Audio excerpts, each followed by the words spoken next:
Pemirsa, masyarakat dihantui rasa was-was akibat teror pelemparan batu ke mobil yang melintas yang dilakukan oleh seorang pengendara sepeda motor Matic. Polisi sektor Kebayoran Lama langsung bergerak cepat mengungkap identitas pelaku dan tujuan pelaku melakukan teror.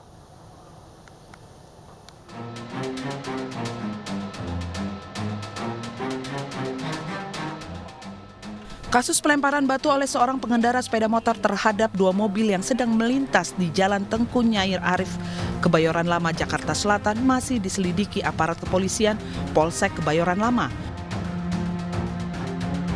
Polisi telah meminta keterangan sejumlah saksi termasuk dua pemilik mobil dan mengamankan beberapa bukti seperti pecahan kaca dan batu.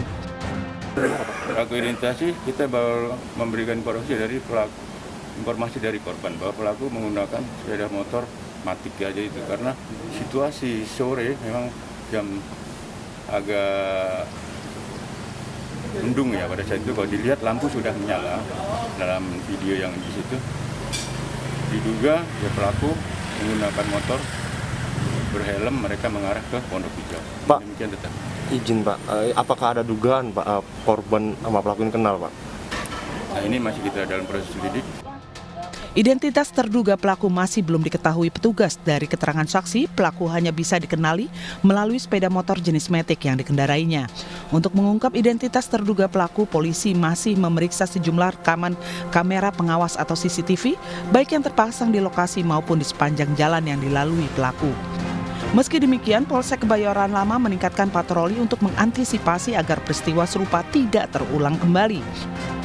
Dari Jakarta, Helmi Sajangbati, iNews melaporkan.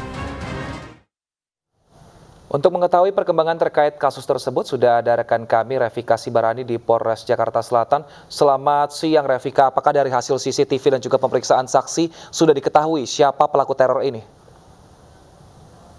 Ya, selamat siang Wilson, data dan pemirsa, dapat kami informasikan hingga kini pihak kepolisian dari Polsek Kebayoran Lama Jakarta Selatan masih melakukan penyelidikan terkait kasus aksi teror yang ini pelemparan batu yang terjadi di Jalan Tengku Nyair Arif, Kebayoran Lama Jakarta Selatan Rabu lalu, di mana memang ada seorang pengendara motor diketahui menggunakan motor jenis Matic yang melempar batu kepada sebuah kendaraan, dan akhirnya pada Rabu tersebut pihak kepolisian langsung melakukan pemeriksaan atau mengecek CCTV rekaman yang terjadi di tempat kejadian perkara maupun di sepanjang jalan di mana pelaku melarikan diri. Hingga saat ini kami masih menunggu informasi selanjutnya bagaimana hasil dari rekaman CCTV yang sudah dikumpulkan pihak kepolisian dari Polsek Kebayoran Lama.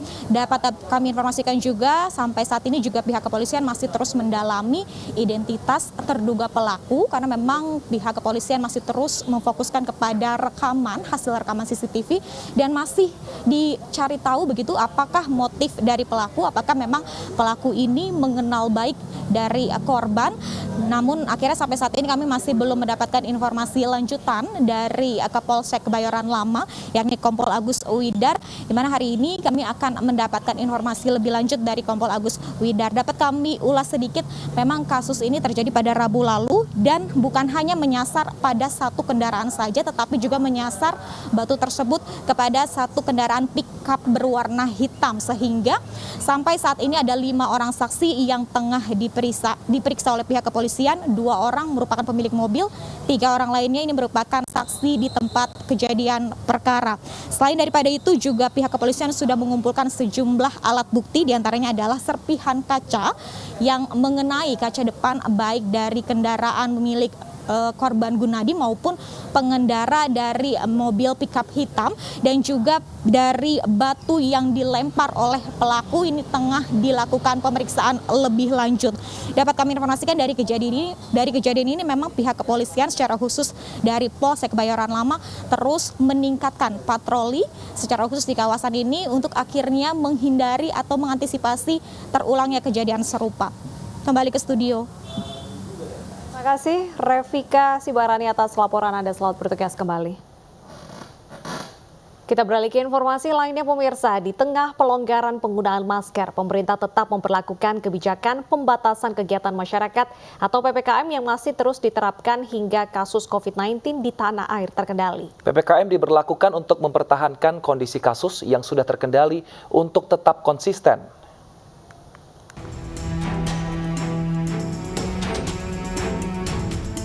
Jumlah kasus COVID-19 di Indonesia bertambah 318 kasus positif pada Kamis kemarin.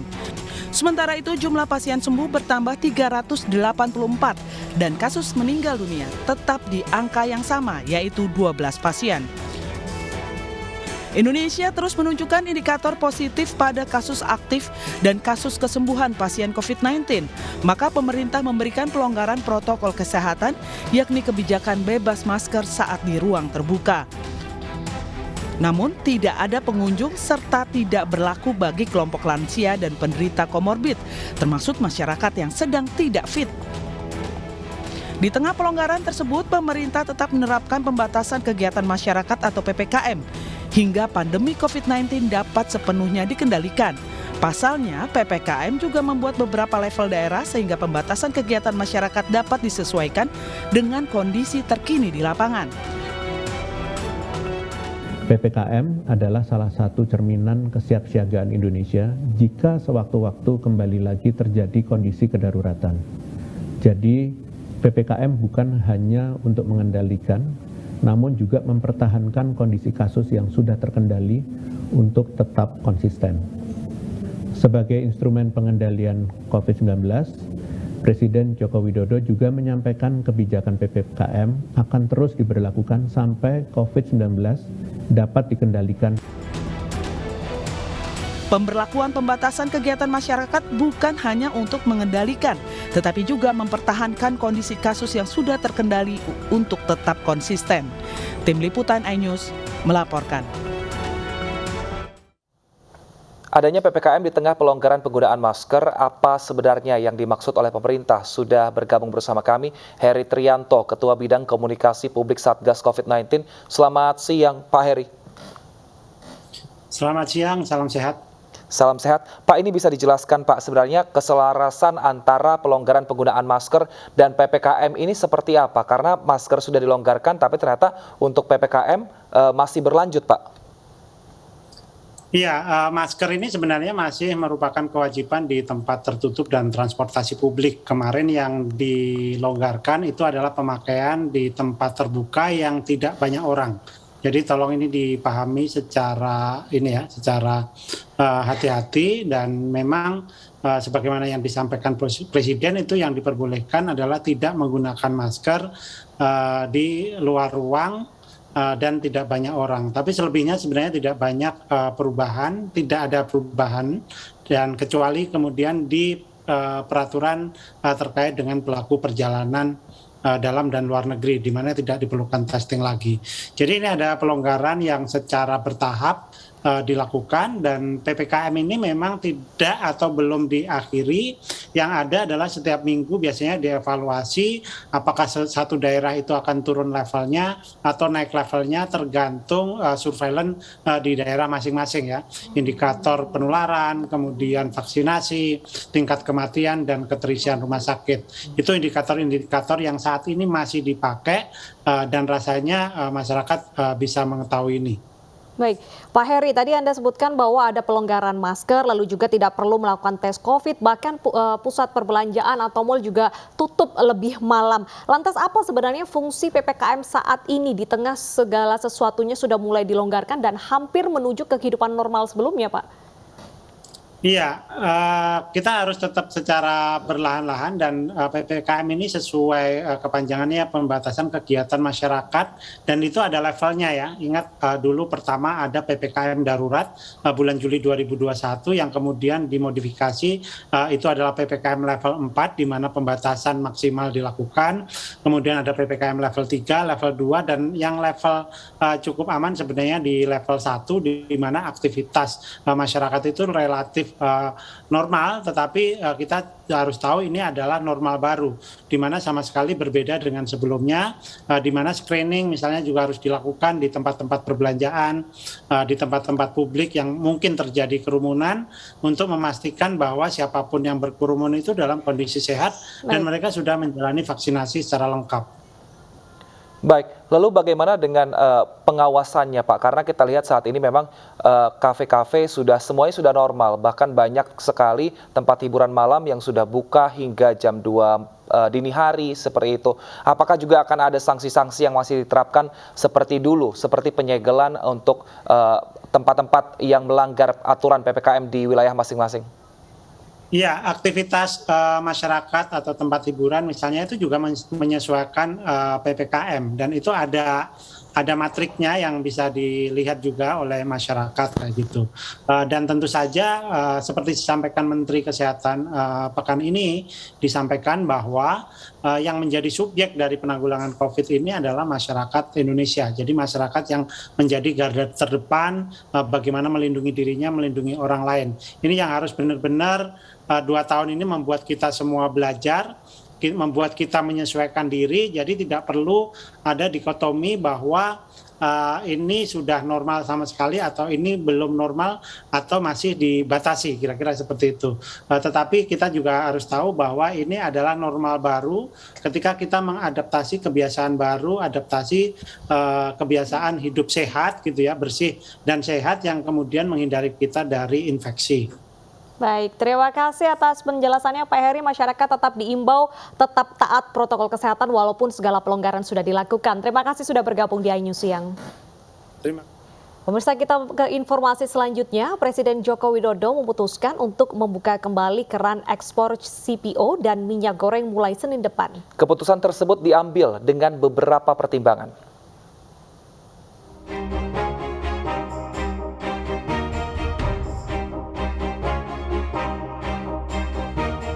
Berdasarkan kondisi pasokan dan harga minyak goreng saat ini, serta mempertimbangkan adanya 17 juta orang tenaga di industri sawit, baik petani, pekerja, dan juga tenaga pendukung lainnya, maka saya memutuskan bahwa ekspor minyak goreng akan dibuka kembali pada Senin 23 Mei 2022.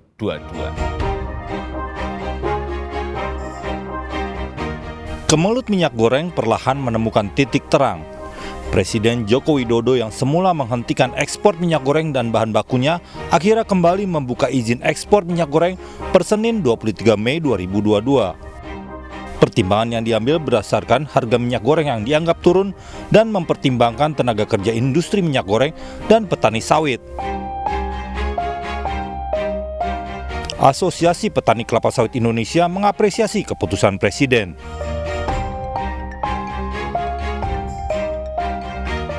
Presiden juga minta agar Kejaksaan Agung menindak tegas dan tuntas siapa saja yang terlibat dalam kartel minyak goreng.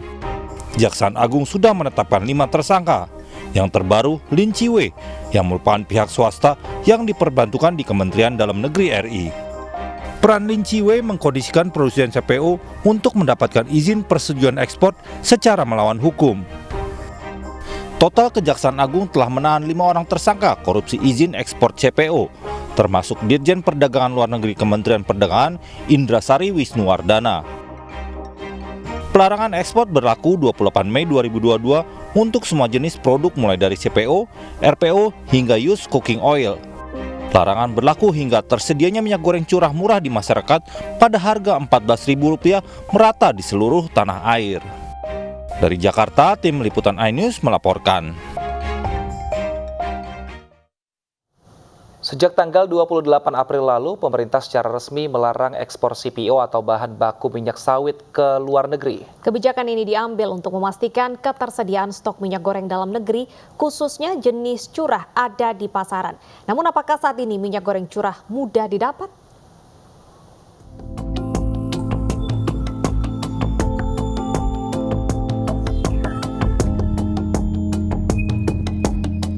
Pemirsa, setelah teman-teman reporter mendatangi 2 pasar tradisional, yaitu Pasar Tebet dan juga Pasar Mampang, serta 2 pasar modern di BSD City dan juga di Kedoya, Jakarta Barat, sekarang kita akan melihat bagaimana ketersediaan minyak goreng curah di salah satu pasar tradisional juga di kawasan Jakarta Barat di Pasar Palmerah.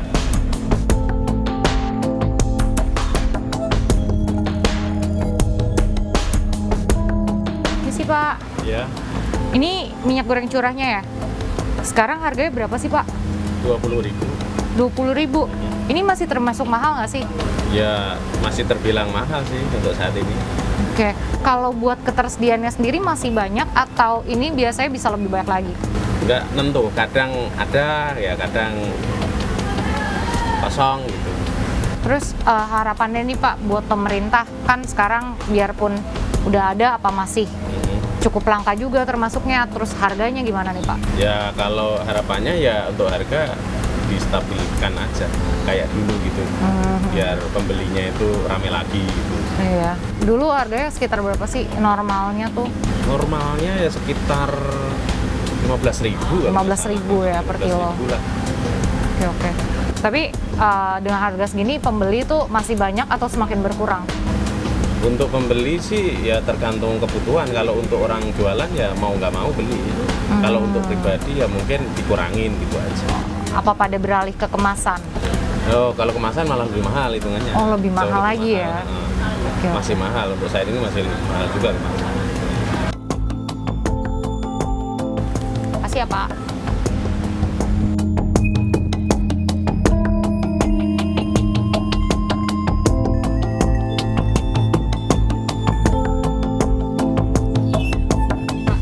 Di sini jual minyak goreng curah nggak ya Pak? Saya tidak jual minyak curah dari dulu, dari dagang saya nggak pernah. Oke, kenapa sih nggak jual minyak goreng curah? Sementara saya lihat sih terus terang aja kualitasnya kurang bagus sih. Nah, kalau minyak goreng kemasan ini harganya sekarang berapa nih Pak? Sekarang sudah turun ya, turun lagi, jadi harganya sekitar 23, 24, 25 itu minyak 1 liter untuk kemasan. Dari sebelumnya? Kemasan premium sebelumnya 26, 27, 28 per liter. Harapannya nih Pak untuk pemerintah, apakah sudah bagus harganya sedikit stabil atau bagaimana nih Pak? Saya kira sih sementara ini masih agak mahal dikit ya. Jadi kalau bisa sih sekitar 18, 16, 17.